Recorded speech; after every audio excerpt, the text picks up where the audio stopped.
আসসালামু আলাইকুম, স্বাগত জানাচ্ছি আরটিভি সন্ধ্যার সংবাদে। আপনাদের সঙ্গে আছি আমি ফারিয়া শারমিন এবং আমি ফাহমিদা সালাম। যেসব পুলিশ কাজে ফেরেনি তাদের বিরুদ্ধে ব্যবস্থা নেওয়ার কথা জানালেন স্বরাষ্ট্র উপদেষ্টা মোহাম্মদ জাহাঙ্গীর আলম চৌধুরী। আর জনগণ সেনাবাহিনীকে ম্যাজিস্ট্রেসি ক্ষমতা দেওয়ার সুফল ভোগ করবে বলেও মনে করেন তিনি। গাজীপুরের শফিপুরের বাংলাদেশ আনসার ও ভিডিপি একাডেমিতে এক অনুষ্ঠানে শেষে এসব কথা বলেন স্বরাষ্ট্র উপদেষ্টা। কালিয়াকৈর প্রতিনিধি কামাল হোসেন বিপ্লবের সহায়তায় বিস্তারিত জানাচ্ছেন নাজিফ ফরাইজি।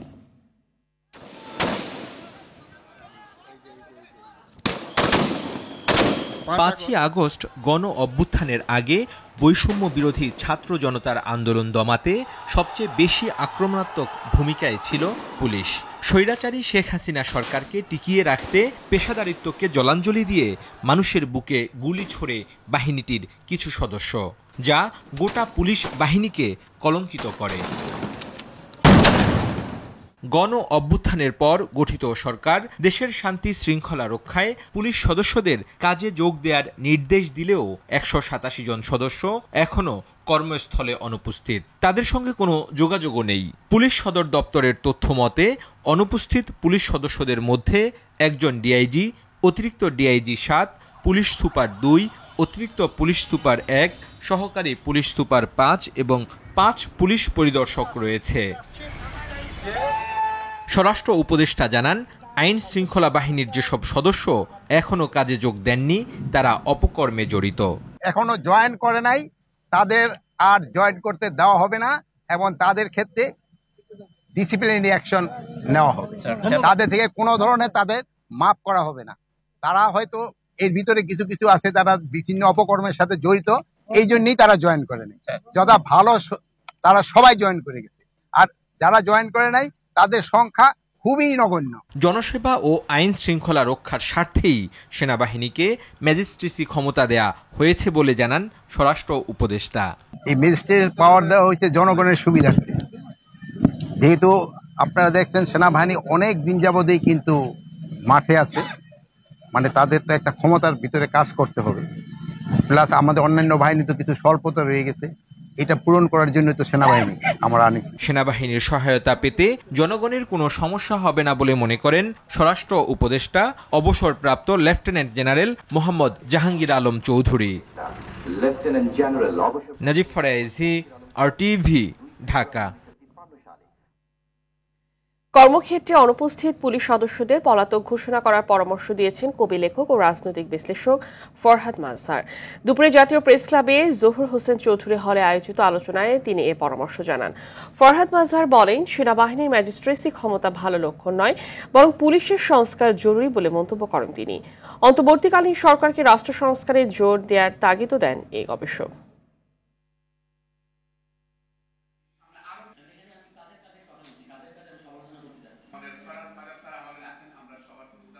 আলোচনা করার জন্য মঞ্চে আহ্বান করছি জনাব।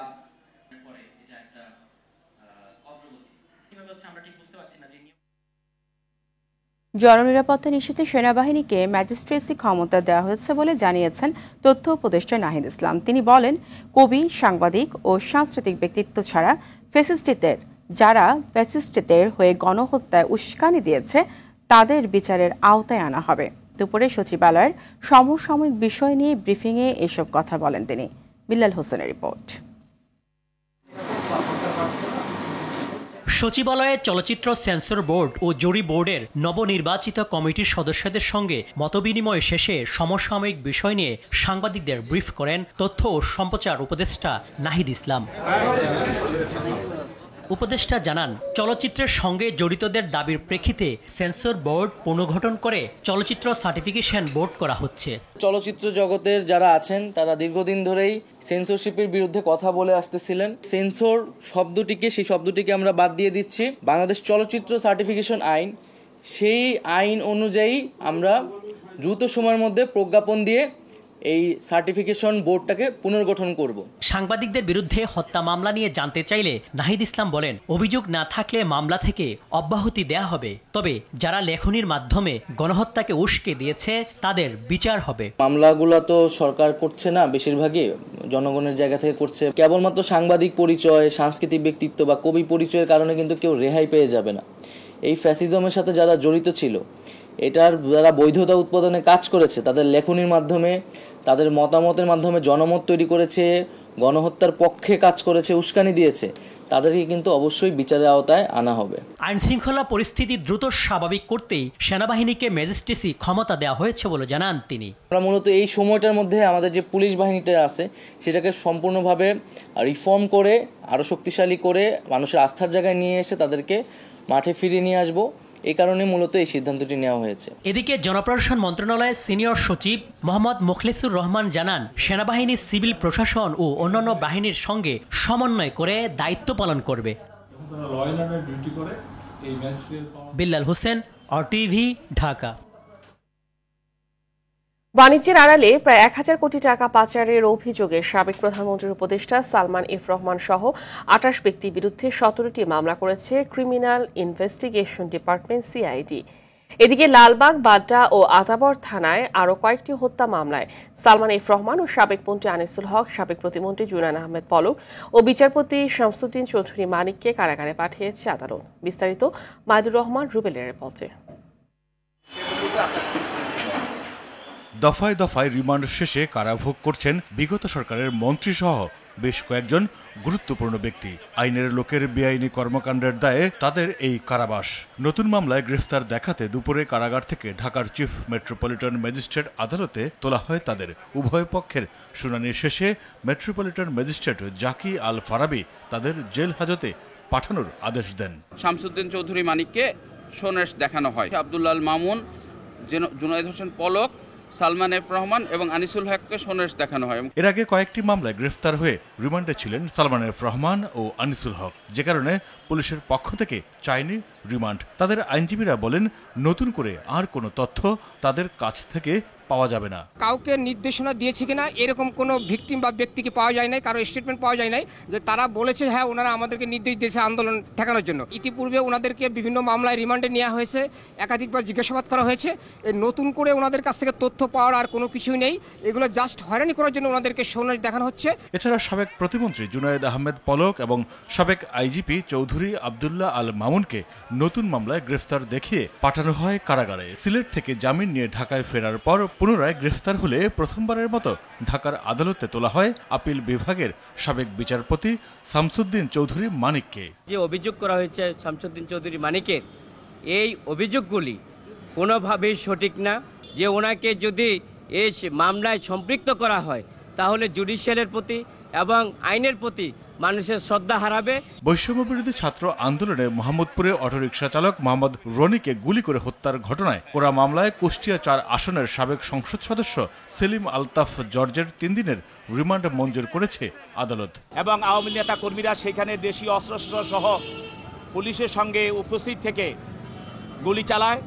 এই গুলিতে এই অটোরিকশা চালক রনি নিহত হয়। সেই সেলিম আলতাফ জজকে আজ বিজ্ঞ আদালতে একটি হত্যা মামলায় উপস্থাপন করা হয়। রফতানি বাণিজ্যের আড়ালে মানি লন্ডারিং এর মাধ্যমে 83 মিলিয়ন মার্কিন ডলার, যা বাংলাদেশি টাকায় প্রায় 1000 কোটি টাকা বিদেশে পাচারের অভিযোগে বেক্সিমকো গ্রুপের কর্ণধার সালমান এফ রহমান সহ 28 জনের বিরুদ্ধে 17টি মামলা করেছে ক্রিমিনাল ইনভেস্টিগেশন ডিপার্টমেন্ট CID।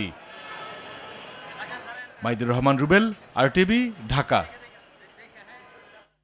অবৈধ সম্পদ অর্জন, অর্থ পাচার, ক্ষমতার অপব্যবহার ও দুর্নীতির অভিযোগের বিষয়ে ঢাকা 13 আসনের সাবেক MP সাদেক খান, প্রধানমন্ত্রীর সাবেক APS গাজী হাফিজুর রহমান লিকু, পাবনা 5 আসনের সাবেক MP গোলাম ফারুক খন্দকার প্রিন্স, কবি কাজী নজরুল ইসলাম বিশ্ববিদ্যালয়ের সাবেক উপাচার্য ডক্টর সৌমিত্র শেখর ও বঙ্গবন্ধু শেখ মুজিবুর রহমান ডিজিটাল বিশ্ববিদ্যালয়ের সাবেক উপাচার্য মুনাজ আহমেদ নূরের বিরুদ্ধে অনুসন্ধান শুরু করেছে দুর্নীতি দমন কমিশন।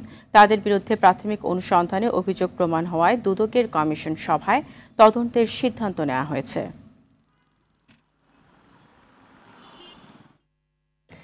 ভারত বাংলাদেশের সাথে অন্যায় করলে তার জবাব নেওয়া হবে, এমন হুঁশিয়ারি দিলেন বিএনপি মহাসচিব মির্জা ফখরুল ইসলাম আলমগীর। দুপুরে ঠাকুরগাঁর হরিপুরে আয়োজিত জনসভায় কথা বলেন তিনি। অভিযোগ করেন, বন্ধুরাষ্ট্র দাবি করেও সীমান্তে বাংলাদেশিদের অহরহ গুলি করে মারছে ভারত। এদিকে অল্প কয়েকদিন নয়, দীর্ঘ লড়াইয়ের মাধ্যমে 5 আগস্ট ছাত্র জনতার বিজয় এসেছে বলে মন্তব্য করেছেন বিএনপি স্থায়ী কমিটির সদস্য নজরুল ইসলাম খান। খান আলামিনের রিপোর্টে বিস্তারিত। ঠাকুরগাঁওয়ের হরিপুরে দলের এই জনসভায় যোগ দেন বিএনপি মহাসচিব মির্জা ফখরুল ইসলাম আলমগীর। এ সময় তিনি বলেন, ভারত প্রতিবেশী বন্ধু রাষ্ট্র হয়েও বাংলাদেশের নাগরিকদের সীমান্তে অহরহ গুলি করে মারছে। অন্যায় করলে তার সমুচিত জবাব দেয়া হবে বলে মন্তব্য করেন বিএনপি মহাসচিব। আমাদের লোকজনকে গুলি করে মেরে দেয় সীমান্তে। আমরা ভালোভাবে থাকতে চাই তাদের সঙ্গে, অর্থাৎ প্রতিবেশী হিসাবে থাকতে চাই, কিন্তু আমাদের উপরে যদি কোনো অন্যায় অত্যাচার হয় তার প্রতিবাদ আমরা জানাবো। অন্তর্বর্তীকালীন সরকারকে সময় দেয়া এবং তাদের পাশে থাকার আহ্বান জানিয়ে মির্জা ফখরুল বলেন, এই সরকার কেবল কাজ শুরু করেছে। যার ভোট সে দিবে, যাকে খুশি তাকে দিবে, তাই না? এবং সেই ভোটের মধ্যে দিয়ে আমরা আমাদের প্রতিনিধি নির্বাচন করব। এই সময়টুকু আমাদের এই যারা বর্তমান সরকারে আছে তাদেরকে দিতে হবে। এরা কাজ শুরু করেছে, এরা সবাই নিরপেক্ষ মানুষ, কোনো দল টল করে না, কিন্তু দেশটাকে ভালোবাসে, তারা দেশের জন্য কিছু কাজ করতে চায়। এদিকে ঢাকা রিপোর্টার্স ইউনিটিতে ছাত্র জনতার গণ অভ্যুত্থানে নিহতদের স্মরণে বিপ্লবী ওয়ার্কার্স পার্টির আলোচনা সভায় যোগ দিয়ে বিএনপির স্থায়ী কমিটির সদস্য নজরুল ইসলাম খান বলেন, 17 বছরের লড়াইয়ে নিহত ও আহতদের অবদান অস্বীকার করার সুযোগ নেই। স্বৈরাচারের পতন হয়েছে দীর্ঘ এই লড়াই সংগ্রামের পথ ধরেই। যারা লড়াই করেছে, যারা নেতৃত্ব দিয়েছে, যারা জীবন দিয়েছে, তাদের সবার কাছে কৃতজ্ঞ, কিন্তু ব্যক্তিগতভাবেও কৃতজ্ঞ যে এই লড়াইয়ে তারা বিজয়ী হতে না পারলে 6 তারিখে তো মুক্ত হতে পারতাম না। এটা একদিনের, 2 দিন, 5 দিন, 1 মাসের লড়াই ছিল না। এটা একটা দীর্ঘদিনের লড়াইয়ের পরিসমাপ্তি ঘটেছে জুলাই আগস্টের আন্দোলনের মাধ্যমে। খান আলামিন, RTV, ঢাকা। যান্ত্রিক ত্রুটির কারণে বন্ধ রয়েছে মেট্রো রেল চলাচল। এতে চরম বিপাকে পড়ে নিয়মিত যাত্রীরা। মাঝপথে মেট্রো বন্ধ হয়ে যাওয়ার পায়ে হেঁটে গন্তব্যে রওনা দেয় অনেকেই। অন্যদিকে যাত্রীর চাপ বাড়ায় শহরে দেখা দেয় তীব্র যানজট। মেট্রো রেল কখন সচল হবে তা জানা যায়নি এখনো। সুফিয়ান ফারাবির রিপোর্ট। উত্তরা উত্তর স্টেশন থেকে মতিঝিল যাওয়ার পথে আগারগাঁও স্টেশনে যান্ত্রিক ত্রুটির কারণে আটকে পড়ে একটি ট্রেন। ফলে বাধ্য হয়ে নেমে পড়ে যাত্রীরা। গণপরিবহন সংকটের মধ্যেই কর্মস্থলের উদ্দেশ্যে রওনা দেয় পায়ে হেঁটে। অফিসে তো আমরা আসলে যাওয়ার কথা 10টার সময়, আর এখন দেখেন এখন বেজে যাচ্ছে 11টা। এইভাবে যদি হঠাৎ করে মেট্রো রেল এরকম প্রতিদিন যদি বন্ধ হয়ে যায় বা হঠাৎ করে যদি এরকম হয়, তাহলে তো আমাদের অনেক অসুবিধার সম্মুখীন হতে হয়। উঠলাম আপনার মিরপুরে 11 থেকে। উঠার পরে আমি পরে শুনতে পারলাম যে আগারগাঁওতে বন্ধ হয়ে যাবে। তো বন্ধ হওয়ার পরে এখন নামলাম, যেই অবস্থা একটু বের হতেও অনেক কষ্ট হয়েছে ওখান থেকে। অন্যদিকে দীর্ঘ সময় ধরে মেট্রো রেল চলাচল স্বাভাবিক না হওয়ায় দেখা দেয় যানজট। ঢাকার বিভিন্ন অংশে তৈরি হয় অচল অবস্থা। যাত্রীরা জানালো তাদের ভোগান্তির কথা। আমরা সকালবেলা অফিসে আসি, অফিস টাইমে রাস্তায় চাপ থাকে বেশি, সেই ক্ষেত্রে মেট্রো রেলে আমাদের সুবিধা হয়। আজকে যে মেট্রো রেল না চলার কারণে যে ভোগান্তি, জনজীবন যে ভোগান্তি, রোডের যে জ্যাম, প্লাস আমাদের অলমোস্ট সেই আগের সেই জীবনের মতন যে মতিঝিল যাইতে আমাদের 2.5 থেকে 3 ঘন্টা সময় লাগতেছে আর কি। সুফিয়ান ফারাবি, RTV, ঢাকা। দুর্বৃত্তের তাণ্ডবে লন্ডভন্ড কাজীপাড়া মেট্রো রেল স্টেশন সচল হচ্ছে যে কোনো দিন। তবে আগুনে পুড়ে যাওয়া মিরপুর 10 স্টেশন খুলতে সময় লাগবে আরও বেশ কিছুদিন, এমন তথ্য জানিয়েছেন DMTCL এর MD আব্দুর রউফ। আর যোগাযোগ বিশেষজ্ঞ হাদিউজ্জামান মনে করেন, আপাতকালীন মুহূর্তে স্বল্প খরচ ও সময়ে দেশীয় প্রযুক্তিতেও স্টেশন চালু করা সম্ভব। মাদুর রহমান রুবেলের আরেকটি রিপোর্টে থাকছে বিস্তারিত। ক্ষোভের আগুনে পড়েছে মিরপুর 10-এর পুলিশ বক্স। ধোঁয়ার কুণ্ডলী ভেদ করে চলেছে মেট্রো রেল। বৈষম্য বিরোধী ছাত্র আন্দোলনে উত্তাল জুলাইয়ের 19 তারিখ সন্ধ্যায় মিরপুর 10 ও কাজীপাড়া মেট্রো রেলের স্টেশনে ব্যাপক ভাঙচুর চালায় দুর্বৃত্তরা। হামলা স্টেশন দুটিতে প্রবেশের পাঞ্চ মেশিন সহ টিকিট ভেন্ডিং মেশিনও ভেঙে গুড়িয়ে দেওয়া হয়। সে সময় DMTCL এর তৎকালীন MD জানিয়েছিলেন, স্টেশন দুটির সংস্কারে সময় লাগবে অন্তত 1 বছর আর ব্যয় হবে অন্তত 300 কোটি টাকা। যদিও অন্তর্বর্তীকালীন সরকার 1 মাসের মধ্যেই চালু করে মেট্রো রেল। আর স্টেশন দুটির মেরামতে 138 কোটি টাকা খরচের কথা বলা হলেও এখন আরো কমার কথা বলছে কর্তৃপক্ষ।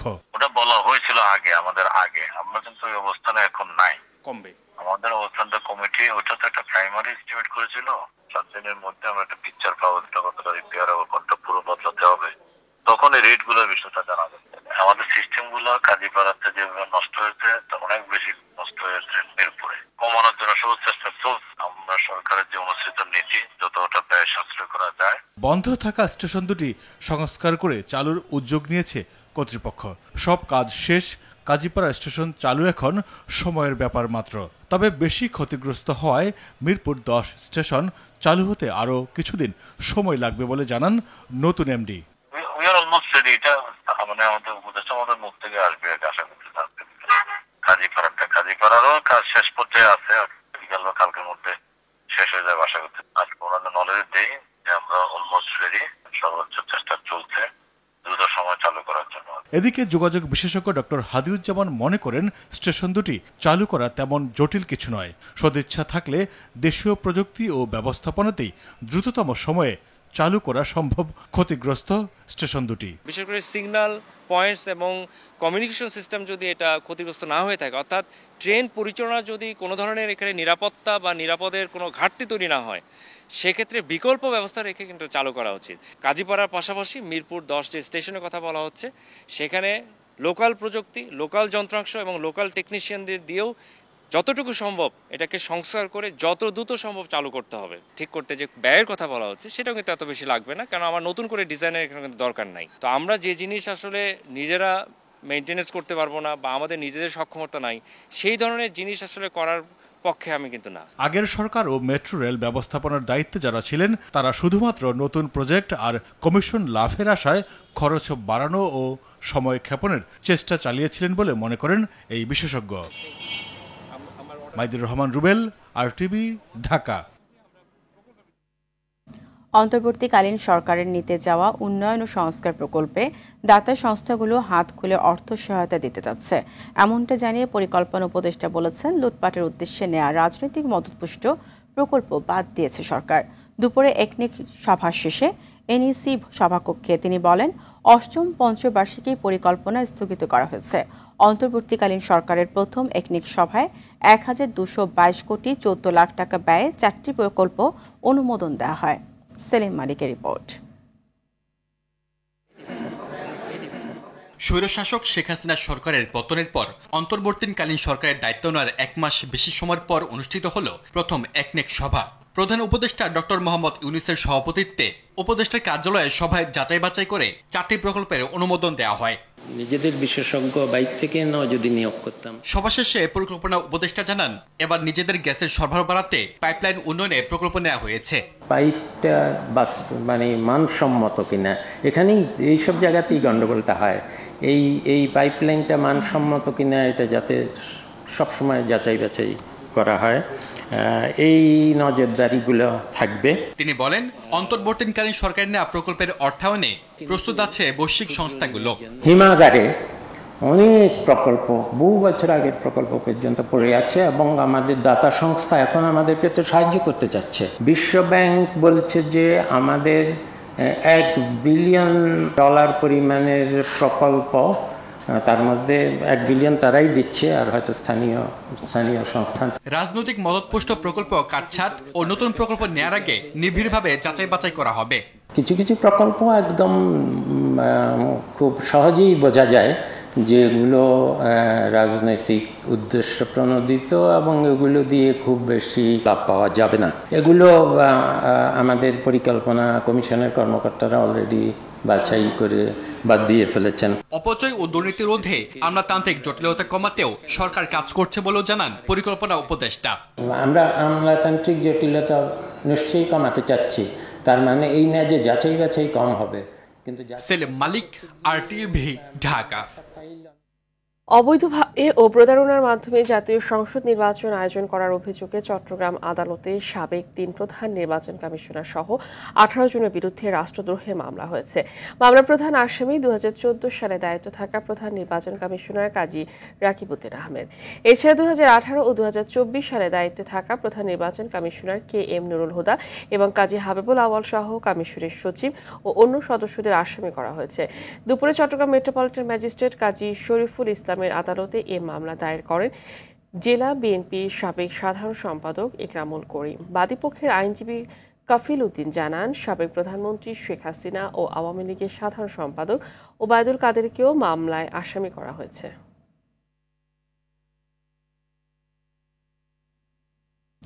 দেশে ডেঙ্গুতে আক্রান্ত হয়ে 24 ঘন্টা 5 জনের মৃত্যু হয়েছে। এ নিয়ে চলতি মাসের 17 দিনে ডেঙ্গুতে 30 জনের মৃত্যু হলো, যা চলতি বছর কোনো এক মাসে ডেঙ্গুতে সর্বোচ্চ মৃত্যু।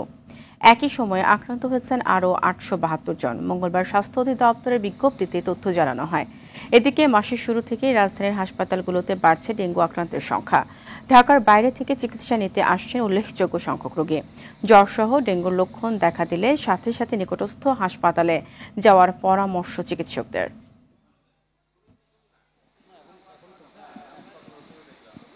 তীব্র জ্বর 102-3 মানে উঠে গেছে। ফার্মেসি থেকে মাপানোর পরে ইবডিসিনা ডাক্তার দেখাইলাম। শনিবারে টেস্ট দিল, টেস্ট করানোর পরে ডেঙ্গু পজিটিভ। শরীরের দুর্বলতা কাটে নাই, জ্বর চলে গেছে, দুর্বলতা কাটে নাই, সেই জন্য এখানে আসা হয়েছে। অনেক চিকিৎসা নিচ্ছি, চিকিৎসা নেওয়ার পরে ডাইরেক্ট সরাসরি ওই জায়গায় ভর্তি হতে বলছিল, ওই জায়গায় ভর্তি হয়নি, ঢাকা এসে পড়ছে। রোগী ক্রমান্বয়ে কিছু কিছু করে বাড়তেছে। এখন বলা চলে যে বাড়ার হারটা বেশ খানিকটাই বেশি। কিছুটা সচেতনতা তৈরি হয়েছে, যাতে একটু আর্লি অ্যাডমিশনের প্রবণতাটাও আমরা দেখতে পাচ্ছি। এটা আমাদের জন্য কল্যাণকর। টানা বৃষ্টির পর মশা নির্মূল আর সচেতনতা বাড়াতে না পারলে ডেঙ্গুর প্রকোপ বাড়ার আশঙ্কা করছেন চিকিৎসক ও বিশেষজ্ঞরা। তারা জানান, বৃষ্টির সঙ্গে এডিস মশার বংশবিস্তারের সম্পর্ক রয়েছে, তাই বৃষ্টির পানি যেন জমে থাকতে না পারে সে ব্যাপারে কর্তৃপক্ষ সাধারণ মানুষকে উদ্যোগ নিতে হবে। জাহাঙ্গীরনগর বিশ্ববিদ্যালয়ের অধ্যাপক ডক্টর কবিরুল বাশার বলেন, হটস্পট ম্যানেজমেন্ট করে ডেঙ্গু রোগী বাড়ির 200 মিটারের মধ্যে সব মশা মারতে হবে। দীপ্ত চন্দ্রপালের রিপোর্ট। নিম্নচাপের প্রভাবে সারা দেশেই কম বেশি বৃষ্টি হয়েছে। কয়েকদিনের বৃষ্টি বিদায় নিয়ে দুর্ভোগ কমলেও বাড়ছে ডেঙ্গু বিস্তারের আশঙ্কা। সচেতন না হলে বৃষ্টির পানি জমে এডিস মশার বংশবিস্তার ঘটতে পারে। তাই বৃষ্টি পরবর্তী সময়ে নগর কর্তৃপক্ষ ও জনসাধারণকে সচেতন হওয়ার তাগিদ দেন এই কীটতত্ত্ববিদ। ক্রমাগত যে বৃষ্টিপাত হচ্ছে, সেই বৃষ্টিপাতের কারণে বিভিন্ন জায়গায় ছোট বড় যে পাত্রগুলো আছে, সেই পাত্রগুলোতে পানি জমা হচ্ছে এবং এই পানিটিতে প্রচুর পরিমাণে এডিস মশার প্রজনন হবে। এই এডিস মশা 15 থেকে 20 দিন পরেই তারা ডেঙ্গু ছড়ানোর জন্য উপযোগী হয়ে যাবে। এখনই যদি আমরা ব্রিডিং সোর্স ম্যানেজমেন্টকে সঠিকভাবে গুরুত্ব দিয়ে করতে না পারি, তাহলে এই মশাগুলো 20 দিন পরে বেশ ভালোই রোগ ছড়াবে। জ্বর বা ডেঙ্গুর লক্ষণ দেখা দিলে দেরি না করে চিকিৎসকের পরামর্শ নিতে হবে। আমরা যদি দেখি যে শরীরে র্যাশ আসেনি বা তার প্ল্যাটলেটটা কমে যায়নি, তাকে আমরা বাসায় রেখে শুধুমাত্র প্যারাসিটামল, একটা জিনিস খুব লক্ষণীয়, কোনো ধরনের ব্যথানাশক ঔষধ সেবন করা যাবে না, শুধুমাত্র প্যারাসিটামল, কোল্ড স্পঞ্জিং, পর্যাপ্ত পানি খেতে হবে। এটা মাইল্ড রোগীদের ক্ষেত্রে। কখন আমরা হসপিটালে ভর্তি হবো? যখন দেখবো প্ল্যাটলেটটা 10,000-এর নিচে চলে গেছে, তখন আমরা দেরি করবো না, সাথে সাথে নিকটস্থ হসপিটালে আমাদের ভর্তি হতে হবে। ডেঙ্গু যেন মহামারী আকারে ছড়াতে না পারে, সেজন্য হটস্পট চিহ্নিত করে কার্যকরী পদক্ষেপ নেওয়ার পরামর্শ অধ্যাপক কবিরুল বাশারের। ডেঙ্গুর রোগীর যে ঠিকানা, যেই স্থানে ডেঙ্গু রোগী বাস করেন বা যে হাসপাতালে ডেঙ্গু রোগী আছেন, সেই বাড়ি বা হাসপাতালকে কেন্দ্র করে 200 মিটারের মধ্যে ফগিং করে উড়ন্ত মশাগুলোকে মেরে দিতে হবে। কারণ ওই বাসা বা ওই হাসপাতালের আশেপাশের যে মশাগুলো, সেগুলো ইনফেক্টেড মশা। তো ইনফেক্টেড মশা যদি বেঁচে থাকে, তাহলে ওই মশাটি আবার ওই বাড়ির অন্য সদস্য অথবা প্রতিবেশী অথবা মানে অন্য কোনো মানুষকে আক্রান্ত করবে। শুধু রাজধানী নয়, চট্টগ্রাম, কক্সবাজার সহ জনবহুল শহর, এমনকি গ্রাম অঞ্চলেও এডিস মশার ঘনত্ব বাড়ছে। তাই সারা দেশে এডিস মশা নির্মূলে কার্যকর পদক্ষেপ নেওয়ার তাগিদ বিশেষজ্ঞদের। দীপ্ত চন্দ্রপাল, RTV, ঢাকা। গাছ কেটে রাজস্ব আদায়ের চেয়ে প্রকৃতি বাঁচিয়ে রাখতে বন বিভাগকে বেশি ভূমিকা রাখা উচিত বলে জানিয়েছেন পরিবেশ, বন ও জলবায়ু পরিবর্তন মন্ত্রণালয়ের উপদেষ্টা সৈয়দা রিজওয়ানা হাসান। বিকেলে রাজধানীর শেরে বাংলা নগরে বন অধিদপ্তরে জাতীয় বৃক্ষমেলা 2024-এর সমাপনী অনুষ্ঠানে এ কথা জানান উপদেষ্টা। বলেন, বায়ু দূষণ থেকে বাঁচতে বাগানের বিকল্প নেই। বন বিভাগকে দেশের পরিবেশ বাঁচিয়ে রাখতে আরও সচেষ্ট হবার তাগিদ দেন রিজওয়ানা হাসান।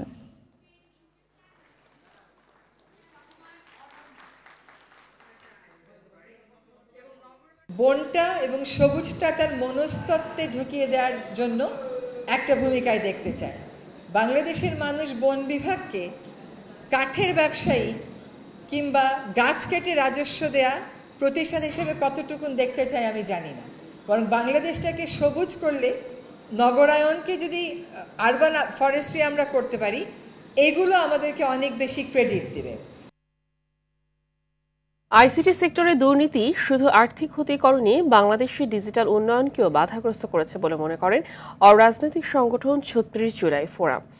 সকালে জাতীয় প্রেস ক্লাবে এক সংবাদ সম্মেলনের মাধ্যমে সংগঠনটির পক্ষ থেকে একথা জানানো হয়। এ সময় তারা আইসিটি সেক্টরকে এগিয়ে নিয়ে যেতে আইসিটি সংস্কার কমিশন গঠন, দুর্নীতি তদন্তের জন্য স্বাধীন কমিশন গঠন, স্টেক হোল্ডারদের ব্যস্ততা এবং জাতীয় নিরাপত্তা নীতি সহায়তার বিষয়ে নজর দিতে আহ্বান জানান। এছাড়া সংগঠনটির পক্ষ থেকে আইসিটি সেক্টরকে এগিয়ে নিয়ে যেতে বিভিন্ন পরামর্শমূলক বিষয় নিয়ে আলোচনা করা হয়। মাছে অ্যান্টিবায়োটিকের অবশিষ্টাংশ, মাংসে স্টেরয়েড হরমোনের ব্যবহার ও প্রভাব, মানবদেহে মাইক্রোপ্লাস্টিকের প্রভাব, দুধে ভেজাল, ফুড কালার ডিটেকশন, খাবারে ভাইরাসের উপস্থিতি, মাছে ডাইঅক্সিনের উপস্থিতি নির্ণয় সহ 10টি গবেষণা কার্যক্রম হাতে নিয়েছে নিরাপদ খাদ্য কর্তৃপক্ষ।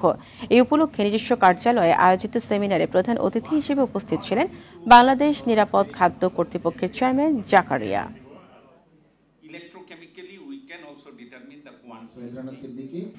ন্যাশনাল লাইফ ইন্স্যুরেন্স আন্তর্জাতিক সংবাদ।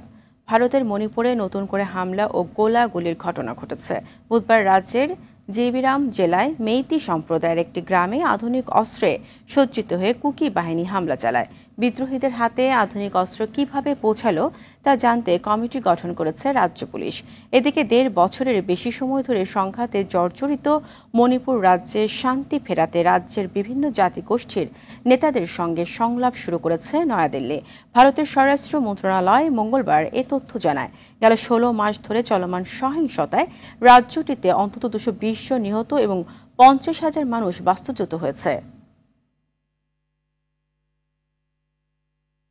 ২০১৯ সালে কাশ্মীরকে কেন্দ্রশাসিত অঞ্চল ঘোষণার পর প্রথমবারের মতো ভারত নিয়ন্ত্রিত জম্মু ও কাশ্মীরে বিধানসভা নির্বাচনে প্রথম দফার ভোট গ্রহণ চলছে আজ। দ্বিতীয় ও তৃতীয় দফার ভোট গ্রহণ অনুষ্ঠিত হবে যথাক্রমে ২৫ সেপ্টেম্বর ও ১ অক্টোবর। ৩ দফার ভোট গ্রহণ শেষে ফল ঘোষণা করা হবে ৮ অক্টোবর। কাশ্মীরের রাজনীতিতে মোদির বিজেপি দলের উল্লেখযোগ্য অবস্থান নেই। কাশ্মীরের প্রধান দুটি দল হল ন্যাশনাল কনফারেন্স ও পিপলস ডেমোক্রেটিক পার্টি। ১৯৪৭ সাল থেকে মূলত এই দুটি দলই পালা করে কাশ্মীর শাসন করে আসছে। দুটি দলই জম্মু ও কাশ্মীরের আধা স্বায়ত্ত শাসনের মর্যাদা ফিরিয়ে আনার বিষয় অঙ্গীকার করেছে। এছাড়া নির্বাচনে প্রার্থী হয়েছে ১০ জন বিচ্ছিন্নতাবাদীও। খেলার খবর ক্রিকেট। অভিনব কায়দায় নারী বিশ্বকাপের দল ঘোষণা করল বাংলাদেশ। প্রবাসীদের সম্মান জানিয়ে তাদের দিয়েই দুপুরে অনলাইনে আসন্ন নারী বিশ্বকাপের দল ঘোষণা করা হয়, যেখানে নিগার সুলতানা জ্যোতির নেতৃত্বে ১৫ জনের দলে জায়গা হয়নি অলরাউন্ডার রোমানার। ডাক পেয়েছেন অভিষেকের অপেক্ষায় থাকা তাজ নেহার ও দিশা বিশ্বাস। আরও জানাচ্ছেন রাফি আমিন। আগামী মাসের ৩ তারিখ থেকে সংযুক্ত আরব আমিরাতে বসতে যাচ্ছে মেয়েদের টি-20 বিশ্বকাপের আসর, যেটি মূলত হওয়ার কথা ছিল বাংলাদেশে, কিন্তু পরিবর্তিত পরিস্থিতি বিবেচনায় তা সরিয়ে নেওয়া হয় আমিরাতে, যদিও আয়োজক রাইটস থাকছে বাংলাদেশেরই। সে বিশ্বকাপ উপলক্ষেই আজকের দল ঘোষণা, যেখানে চিরচারিত সিস্টেম থেকে সরে এসে অভিনব পথে হাঁটল বাংলাদেশ ক্রিকেট বোর্ড। আর তাই দলে সুযোগ পাওয়া ক্রিকেটারদের চেয়ে আলোচনায় প্রবাসীদের বিশেষ সম্মান জানানো এ পন্থায়। যে প্রবাসীরা নিজেদের সবসময় অবহেলিত ভেবে এসেছে, তাদের দিয়েই বিশ্বকাপ ক্রিকেটের দল ঘোষণা দিয়ে সবাইকে চমকে দিল বিসিবি। বিসিবির ভেরিফাইড ফেসবুক পেজে নারী উইং এর প্রধান হাবিবুল বাশার আসেন চমক নিয়ে। তিনি জানিয়ে দেন দল ঘোষণা করবেন প্রবাসীরা। সারা বিশ্বের বিভিন্ন প্রান্তে ছড়িয়ে থাকা প্রবাসী বাংলাদেশিরাই কিন্তু এবারের বিশ্বকাপের স্কোয়াডটি ঘোষণা করবেন। এরপর একে একে 10টি দেশে থাকা 10 প্রবাসীর মাধ্যমে 15 সদস্য দল ঘোষণা করা হয়। বাংলাদেশ উইমেন্স টিমের অধিনায়ক হিসেবে আছেন নিগার সুলতানা জ্যোতি, দলে আছেন মারুফা আক্তার। বাংলাদেশ নারী ক্রিকেট দলের জন্য অনেক অনেক শুভকামনা জানাচ্ছি। আমি মোস্তফা ইমরান, মালয়েশিয়ার কুয়ালালামপুর থেকে। 15 সদস্য সে দলে সুযোগ হয়নি নিয়মিত মুখ রোমানার। আর অভিষেকের অপেক্ষায় থাকা জাতীয় দলে আরো একবার ডাক পেলেন তাজ নেহার ও অলরাউন্ডার দিশা বিশ্বাস। সবশেষ দলকে শুভকামনা জানান পুরুষ দলের অধিনায়ক নাজমুল হোসেন শান্ত। বাংলাদেশ নারী দলকে অনেক অনেক শুভেচ্ছা। আমি মনে করি বাংলাদেশ দল এই বিশ্বকাপে অনেক ভালো কিছু করবে এবং প্রত্যেকটা প্লেয়ারের জন্য বেস্ট অফ লাক। দল ঘোষণার মতোই বিশ্বকাপেও বাংলাদেশ দারুণ কিছু করুক সে প্রত্যাশা ভক্তদের। রাফি আমিন, RTV, ঢাকা। সাদা পোশাকের লড়াইয়ে কাল ভারতের বিপক্ষে মাঠে নামবে বাংলাদেশ। 2 ম্যাচ সিরিজের প্রথমটি শুরু হবে বাংলাদেশ সময় সকাল 10টায় চেন্নাইয়ের MA চিদাম্বরম স্টেডিয়ামে। পাকিস্তানের মাটিতে প্রতিপক্ষকে হোয়াইট ওয়াশ করার আত্মবিশ্বাস নিয়ে মাঠে নামবে চন্ডিকা হাতুড়ি সিংহের শিষ্যরা। নাজমুস সাকিবের রিপোর্ট। টেস্ট ক্রিকেটে ভারতের মুখোমুখি হওয়া বাংলাদেশের জন্য অনেকটাই স্বপ্নের মতো। ICC টেস্ট স্ট্যাটাস পাওয়ার পর সাদা পোশাকে মাত্র 13 বার টিম ইন্ডিয়ার মুখোমুখি হয়েছে বাংলাদেশ, যেখানে হারের দেখা মিলেছে 11 বারই। সেরা সাফল্য বলতে 2 বার ড্র নিয়ে সন্তুষ্ট থাকা। পাকিস্তান সিরিজ অবশ্যই আমাদের আত্মবিশ্বাস দেবে। ভারতের মতো সেরা দলের সঙ্গে খেলাটা চ্যালেঞ্জিং, আমরা সেই চ্যালেঞ্জ নিতে চাই। প্রায় 2 বছর পর লাল বলের ক্রিকেটে ভারতের মুখোমুখি হচ্ছে বাংলাদেশ। তবে সম্প্রতি পাকিস্তানকে টেস্টে হোয়াইট ওয়াশ করায় এবার আত্মবিশ্বাস নিয়ে রোহিত কোহলিদের বিপক্ষে মাঠে নামবে টিম টাইগার্স। দলের কোচও বলছেন টেস্টে এটাই বাংলাদেশের সেরা দল। আমার দৃষ্টিতে বাংলাদেশের এই দলটা সবচেয়ে পরিপূর্ণ। স্কোয়াডে দারুণ কিছু ফাস্ট বোলার আছে, অভিজ্ঞ স্পিন অ্যাটাক, ব্যাটিং ডেপথও অনেক বেশি, 2 জন উইকেট কিপার, জেনুইন ব্যাটার, সব মিলে ব্যালেন্সড একটা দল। এদিকে কোচ হিসেবে টেস্ট ক্রিকেটের যাত্রাটা ঘরের মাঠে বাংলাদেশের বিপক্ষে সিরিজ দিয়েই শুরু করছেন গৌতম গম্ভীর। তাই তো পাকিস্তান বধে বাংলাদেশকে অভিনন্দন জানালেও জয় দিয়েই নতুন পথটা মসৃণ করতে চায় ভারতীয় কোচ। নাজমুস সাকিব, RTV। সন্ধ্যার সংবাদ পর্যন্তই। সবশেষ সংবাদ জানতে যে কোনো মোবাইল ফোন থেকে 241441 নম্বরে ডায়াল করুন। রাতের সংবাদ 11:15টায় দেখার আমন্ত্রণ রইল। ধন্যবাদ সবাইকে।